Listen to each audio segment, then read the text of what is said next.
A gente segue falando sobre os testes de Covid-19, dessa vez com o infectologista Roberto Medronho, ele que é diretor de pesquisa do Hospital Clementino Fraga Filho, da UFRJ, Universidade Federal do Rio de Janeiro. Doutor, muito boa tarde, obrigada pela participação aqui na Globo News. Boa tarde, Cecília, boa tarde aos assinantes.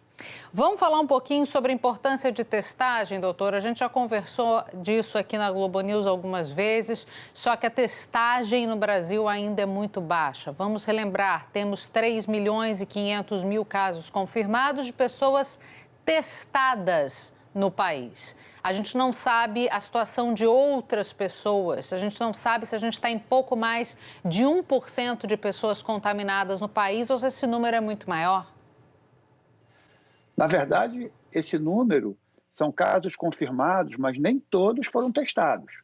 Muitas vezes os quadros de síndrome gripal pode ser, mesmo sem realizado o teste, os casos de síndrome respiratória aguda grave podem ser notificados como Covid sem ter a confirmação laboratorial.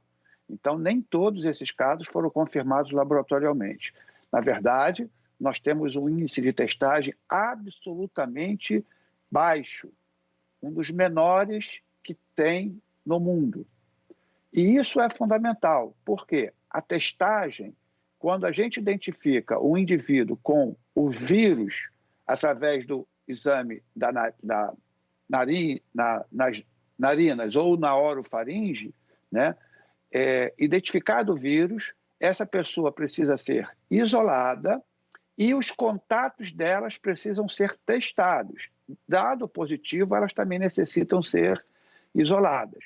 Os países que adotaram este procedimento foram os países mais exitosos no combate à doença. O exemplo da Coreia do Sul, por exemplo, é emblemático. Não apenas ele, vários outros países. Quando a gente não testa, a gente não tem a real magnitude da pandemia. Então, certamente, Cecília, esse número é muito maior do que o notificado. A gente não consegue detectar e isolar prontamente os casos, e aí isso reduz muito o potencial de contaminação. Nós estamos vendo que é uma doença altamente infecciosa. Você mostrou agora o caso do cantor sertanejo. Nós temos visto, quando um caso ocorre numa família, várias pessoas da mesma família adoecem também, né? Então, nós estamos diante de um desafio que deveríamos ter nos preparado para testar, isolar e fazer com que esse vírus circulasse o mínimo na sociedade. Além disso, as medidas de isolamento decretadas lá em março, então já temos mais de 160 dias de isolamento, não tem país no mundo com tanto tempo de isolamento. A Itália ficou 70 e poucos dias, a França 90 e poucos dias, nós já estamos há mais de 160 dias, né? Por quê? Porque não tivemos um isolamento efetivo. As pessoas saíram, as pessoas não respeitaram as medidas de isolamento. Por outro lado, os governantes demoraram a fazer as medidas mitigatórias da crise econômica, especialmente para os mais vulneráveis. Isso só chegou um pouco mais tarde. Então, muitos tiveram que sair para ter o seu sustento da sua família. Outros não. Outros, especialmente os mais abastados, saíram porque não acreditam, porque não demonstraram empatia, como agora, não estão usando máscaras, né? Já as festas voltaram em várias localidades. Então, todo esse conjunto de fatores faz com que tenhamos um aumento em vários locais, como aqui no estado do Rio de Janeiro e em outros locais. Nós precisamos ter claro que essa pandemia não acabou. Diminuiu o número, mas estamos num platô muito elevado, com mais de 1.000 óbitos em média e muitos casos ocorrendo ainda.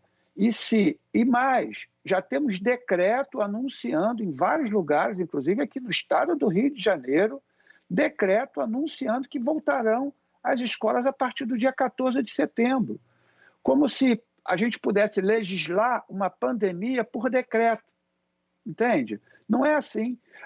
As escolas precisam ser abertas, mas quando tivermos a segurança de que não haverá um contágio dos alunos, dos pais, avós, tios dos alunos, dos trabalhadores e dos professores. Então, marcar uma data para o retorno escolar é não ter a mínima noção de que as ações só podem ser feitas mediante os dados concretos do que nós estamos vivendo naquele momento.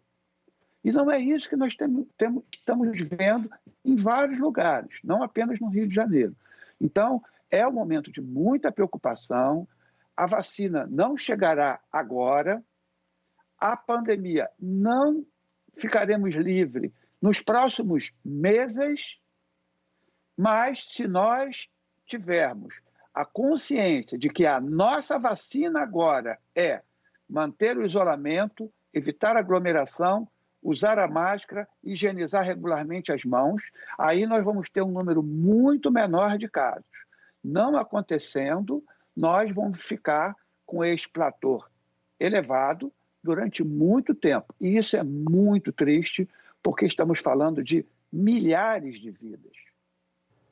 Medronho, o ponto é que a gente está falando isso desde março, né? A gente vem enfatizando e falando sobre isso desde março, mas a gente sabe que existe o fator psicológico que pesa em dois sentidos. Tanto as pessoas se acostumam com o número de mortes, de 1.000 mortes diárias, o que é absurdo, e as pessoas também se cansam de viver no estágio eterno de esperar uma solução sem tomar uma medida efetiva. A gente conversava agora há pouco também com o doutor Jacques Steinbock, falando, né, sobre como o brasileiro quer a solução do final sem passar por todo o processo, né? A gente não quer ter que ficar 2 meses, de fato, trancado em casa, como aconteceu na Itália, e que acaba sendo uma medida mais efetiva. E agora, no verão, está todo mundo nas ruas na Europa e a gente está vendo um aumento do número de casos, o que prova que o vírus não some.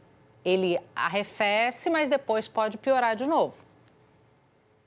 Exatamente. Isso na dependência dessa aglomeração que estamos realizando. O que vai fazer com que o vírus diminua muito a sua circulação é nós mantermos o distanciamento o máximo que pudermos, né? E ao sair de casa, só para o necessário, sempre usar máscaras. Vai fazer uma alimentação, vai pegar algum alimento com a mão, lave sempre as mãos. Enquanto isso, estamos aprofundando os estudos da vacina. Eles estão evoluindo a passos muito rápidos, não tão rápidos quanto alguns países têm anunciado. E isso é um outro problema, né? Porque também não podemos dispor de qualquer vacina para imunizar milhões ou bilhões de pessoas que pode não ser segura nem eficaz.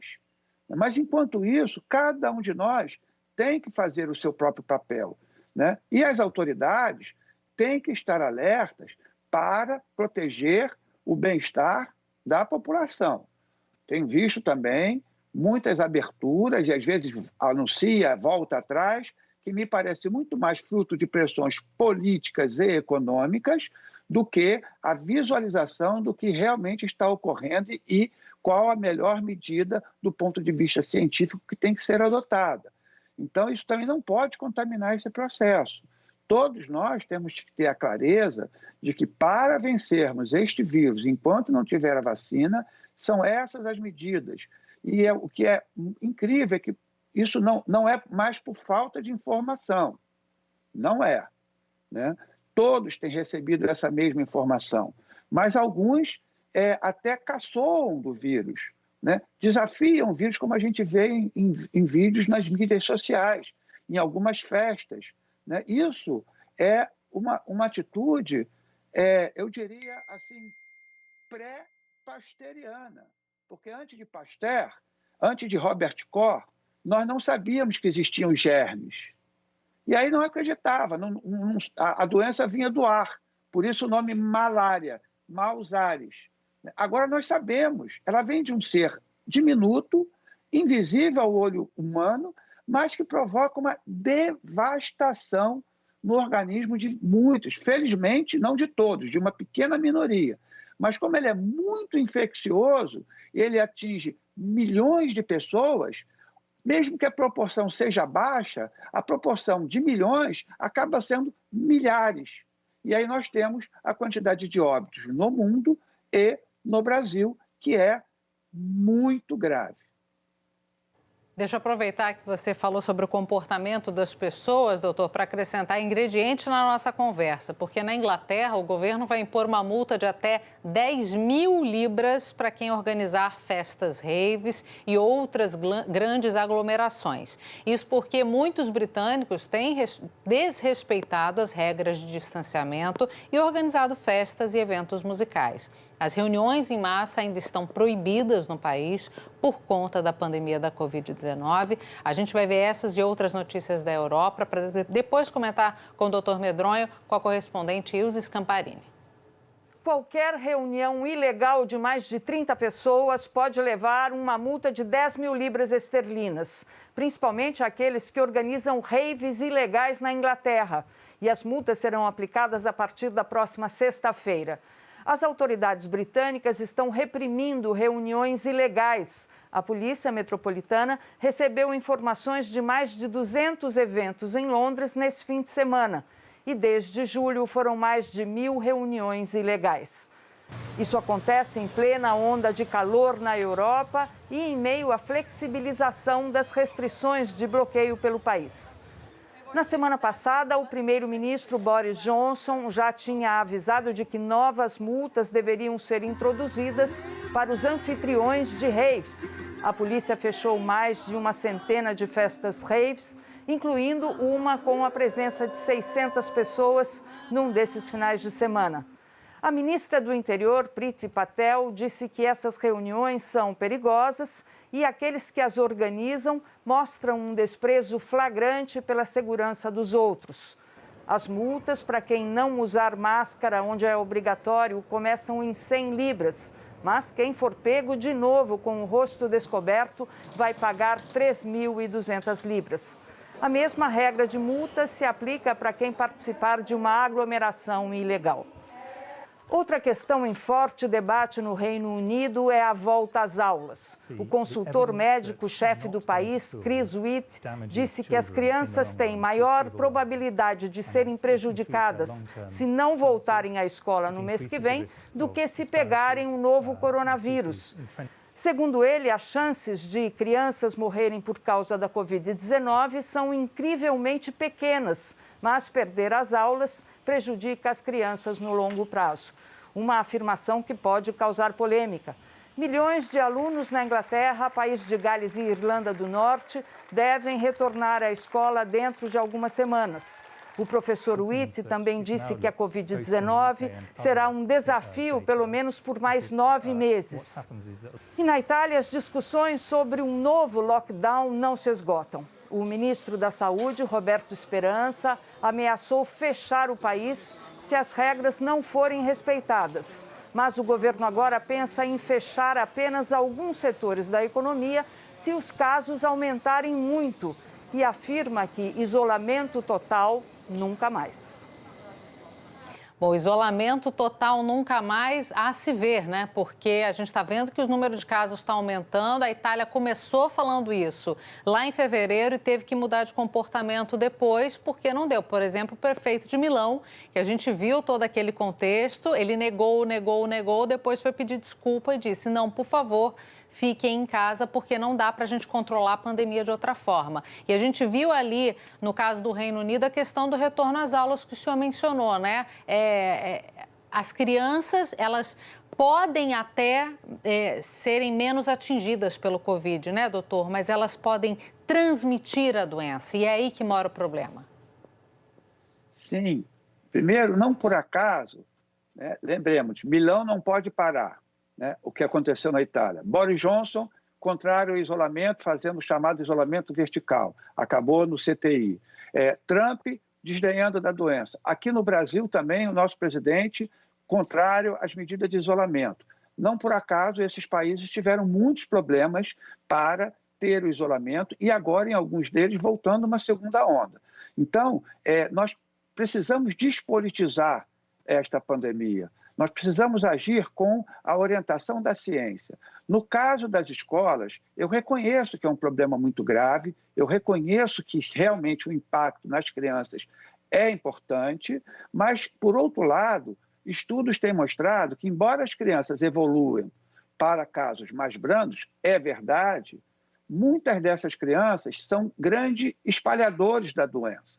Então, ela se infectando, ela não terá, muitas delas, a evolução mais grave, certamente, mas poderá levar a infecção para os seus lares, atingindo, nós temos aqui no Brasil lares multigeracionais, né? Nós temos muitas pessoas morando com os avós, com os tios, com os pais, e isso pode fazer o espalhamento da doença nessas pessoas. Essas sim têm idade mais avançada, têm eventualmente comorbidades e poderão ter uma evolução mais grave do que realmente as crianças.